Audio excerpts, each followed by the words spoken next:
to do what we can with what we have where we are. Quote that I try to remember, especially when you're thinking about recycling in the community here. It's so important. I'm joined by Kris Poston, the recycling specialist of the St. Croix County. Kris, how's it going today? It's a beautiful day out. I'm happy to be here. Well, we're good to have you here in the studio. Now, your role, tell me more about it. Well, I'm the recycling specialist with St. Croix County. I've been with the county for 3 years. And as that specialist, I work with the 26 municipalities within our county.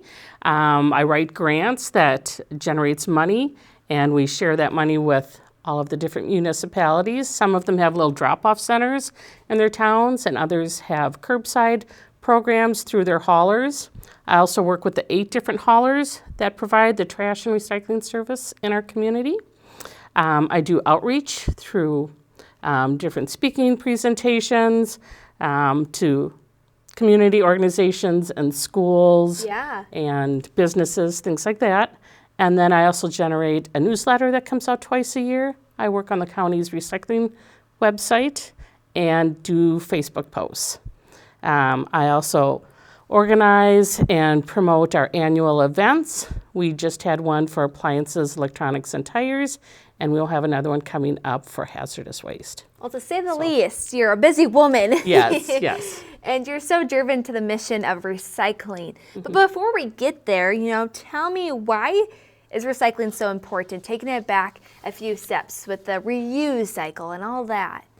Oh my goodness. Recycling is so important in so many ways. I guess as a kid, I grew up recycling. That was something that I was taught in my family and at school.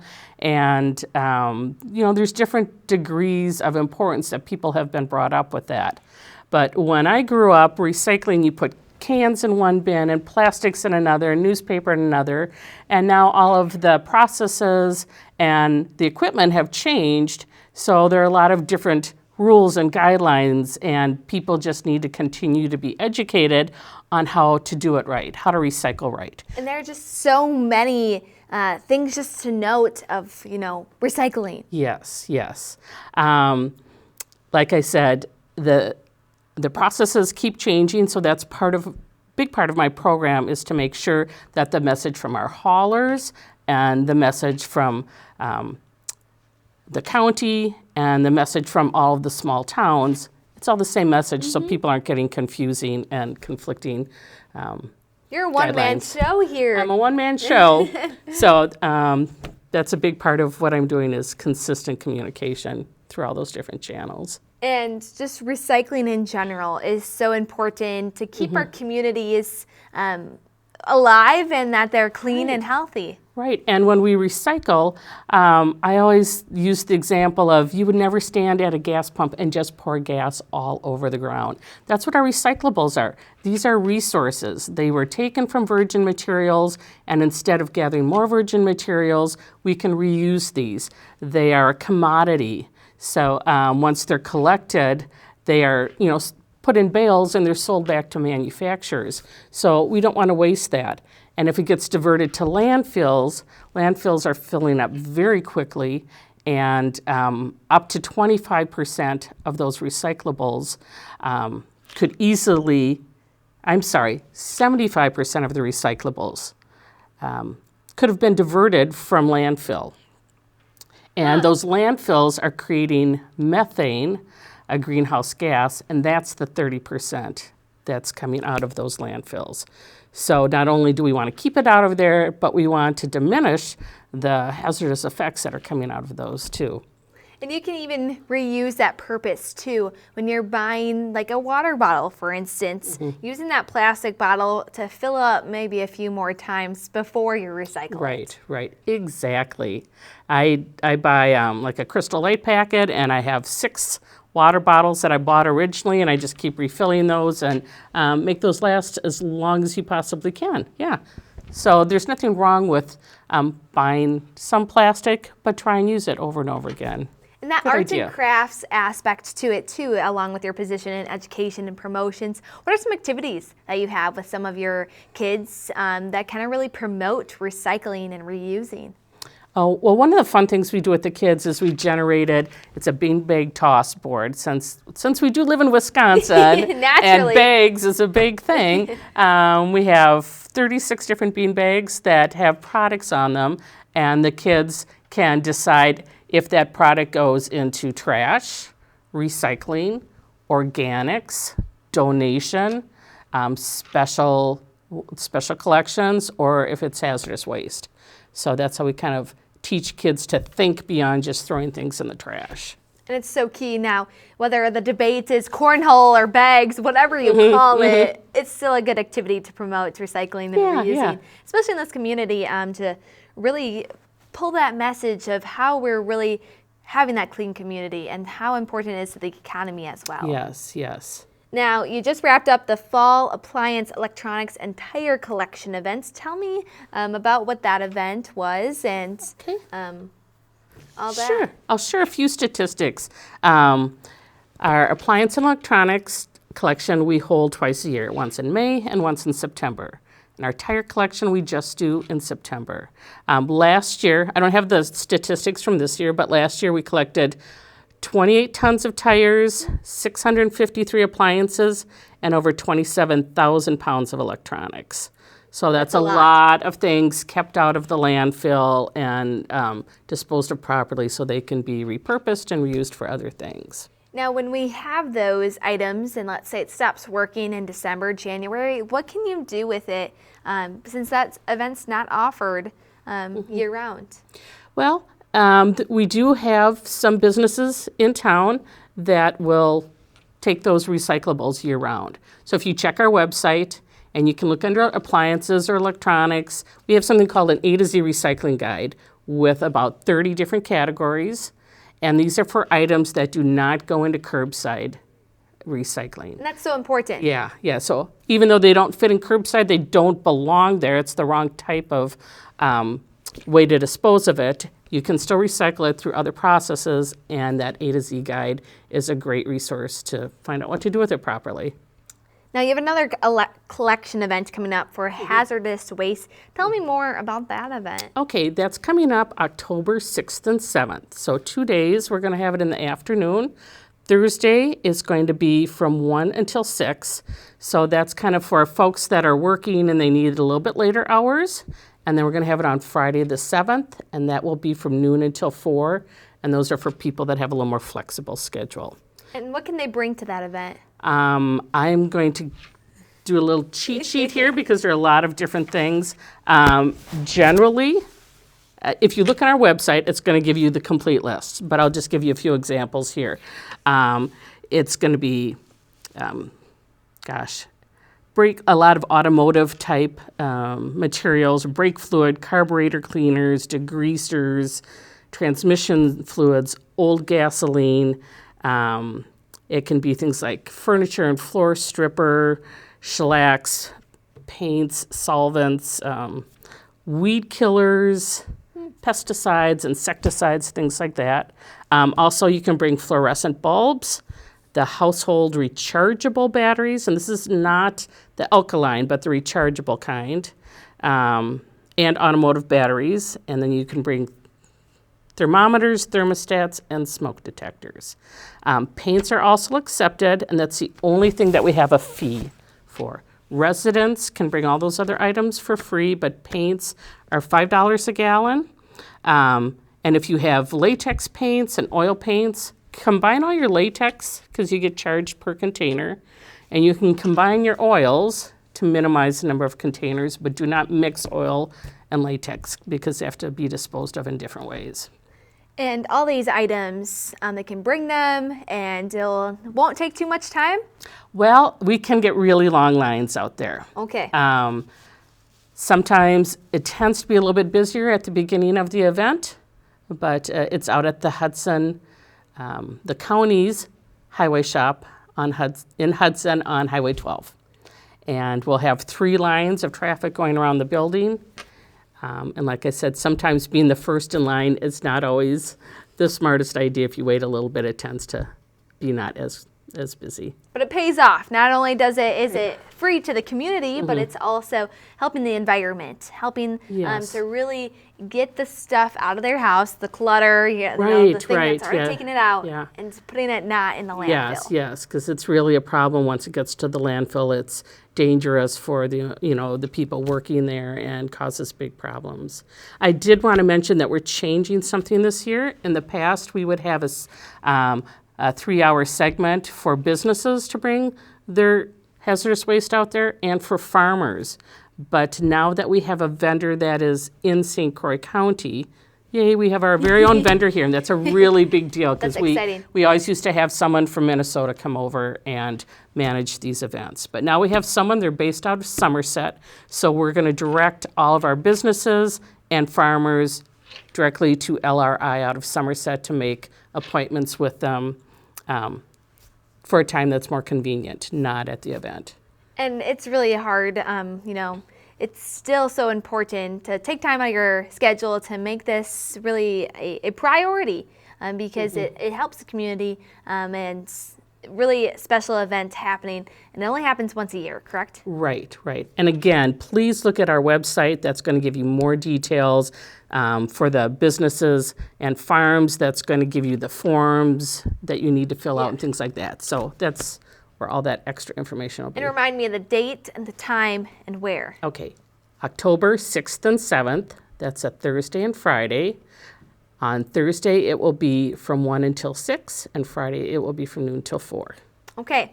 Good to know. With all these special details, we're talking more about recycling and how important it is in the community. What types of other hazardous waste is accepted during this clean sweep event? Is there anything else that you'd like to? Well, I think it's best if people go to the website and look through all those details because we have lists of things that are accepted and things that we don't want you to bring. That's not the appropriate place to bring your appliances or your electronics or medical waste or things like that. So we have resources for those. We've also highlighted the items that have non-toxic options that you can get. A lot of these things you can look online, Pinterest, things like that, and get recipes that are non-toxic, a pest control or something like that. So that might be a little more detail than we want to get into right here. So good to know with all the information. Now, generally recycling, where can people find more information? Again, our website is sccwi.gov/recycling. And I do have a lot of links to the haulers in the community and their contact information for each municipality that has a drop-off site, their addresses and locations. And those are just open to their residents, except for the town of Richmond. Anyone from the county can use the town of Richmond's drop-off center. So they're a godsend. But there are also details on how to recycle right, so you know what types of plastics to put in there, your cans and papers and things like that, and how not to contaminate the things that go in your recycling bin, such as plastic bags. You do not want to put plastic bags, like a grocery bag or a Ziploc bag, any of those stretchy types of plastics. Those can be recycled, but not in the bin, because when they get to the recycling centers, they jam up and they clog all of the sorting material. So those types of items, personally, I keep a bag under my sink, I stuff it full, and then when it's ready to take it back, I take it to Target, Walmart, or County Market, and they have little disposal spots for those. And it's a great way to kind of get out and just to recognize that there are those options that other stores and people in the community are knowing that it's important to recycle, so they'll have those drop boxes. Right. And there are other things. Target once a year has a take-back program for car seats. And they have, different businesses have them for the light bulbs and the batteries and ink cartridges, used oil. There's a number of different things. But there again, they can be recycled, but not in your curbside bin. So, And overall, recycling generally is really nice. It can be convenient once you have a process. So you had mentioned a tip and trick of to take that bag out, take it to Target. But are there any other tips that you'd recommend for community listeners who are watching? oh goodness. There's so much good information that you have right here. You have so much good information on your website, but sometimes it can be overwhelming. Yeah.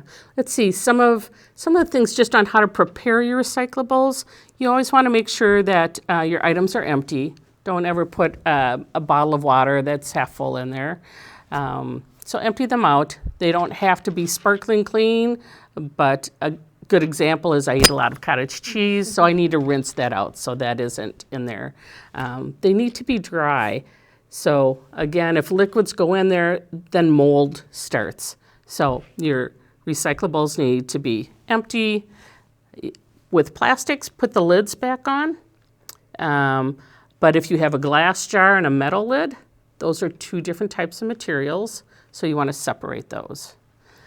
Another thing I want to mention is when you take your recyclables and you bring them out to your curbside cart, some people line their bins with plastic. Do not put the plastic bag in there. All those recyclables need to go in loosely. I use a paper bag and just bring it out there and dump it, and I've been using the same paper bag for about 4 months. So those are some easy tips. Another thing is small items. Rule of thumb is anything smaller than a credit card will probably jam things up.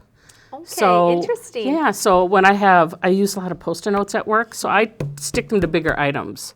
You can do that. The metal lids from, say, a can of soup, put it back into the can. And I can kind of pinch the can a little bit. I use, or I have cat food, metal cat food, so I make sure that when I put those lids in, I just pinch a little bit, they don't come out. So yeah, keeping those smaller items. Don't worry about teeny tiny things. You can put them in the trash. Okay, those are all good information to know. Now, last question. It may throw you off a little bit, but you've been in this role for about 3 years, you had mentioned. What's your favorite part to being in this role and to helping the community be more aware of recycling? I really love going and speaking in front of groups and all the questions that they have and the enthusiasm and so many people that want to do the right thing. And sometimes they just need a little guidance on how things have changed. I never leave a presentation without someone saying, I thought I was the best recycler ever, but I learned something. And I always ask people to be ambassadors for this. I'm a one-person department, and I really need people to share what they know and understand about recycling and to encourage other people to do it properly. Recycling is the law. Every resident, every household, every business, every organization by law is required to recycle. And I don't think people are fully aware that that is the situation. And so it's really important for all of us that do understand it to share that and like I said, be ambassadors. So important for this community. Anything else you'd like to share, Kris? I guess one thing I do want to talk about is with recycling, so often people just think about what happens at the end, downstream, when there are actually other things we need to think about before we even do that. We need to stop and think why we're buying something. So I'm doing some yard work and I need some equipment. Should I go to the store and buy it, or should I ask one of the neighbors if they have it? I'm not overbuying. That holds true with food. There's a lot of organic waste that's a problem. I used to have a household full of kids, and they're adults and they've moved out, and it took me a long time to stop buying $500 worth of groceries a week. And it's a challenge. Yes. So just rethinking the way you're buying, considering what's going to happen to this. I bought a DVD player, and I just got the cheapest one there was. Yeah. And within about 6 months, it broke. Of course. And I did that twice because I just didn't have budget for it. And finally, I was like, this is silly because now I'm paying to recycle it. Yeah. I'm going to buy the best quality I can so that I'm not just creating more waste. So looking at those things. And then if people have something that they no longer want, or they're, kids with their toys or clothes or whatever it is, donate. I put things out on Marketplace for free all the time. I even, just the other day, I put a garden tiller out on my lawn. It was gone within an hour. There you go. So many people are grateful for used items, and they'll always find a home. There's always a need for that in the community to help and to especially make you feel good on the inside that you are doing something that can continue to sustain the next generation as we continue to move in. Yes. So just thinking about the things we can do before we have to dispose of it or recycle it. Wow, a lot of great tips. Thanks for coming on today. It was a lot of information you shared. It was a lot, but thank you so much for your patience and good questions. And feel free to check them out more on the websites. Yes, please. Say it once more. sccwi.gov/recycling. There you go. That's it. There is so much more to recycling that you may have not known. Thanks for tuning in to this segment on the Western Wisconsin Journal. Feel free to stay tuned to their website of what you can recycle at their upcoming event. I'm your host, Michelle Stangler.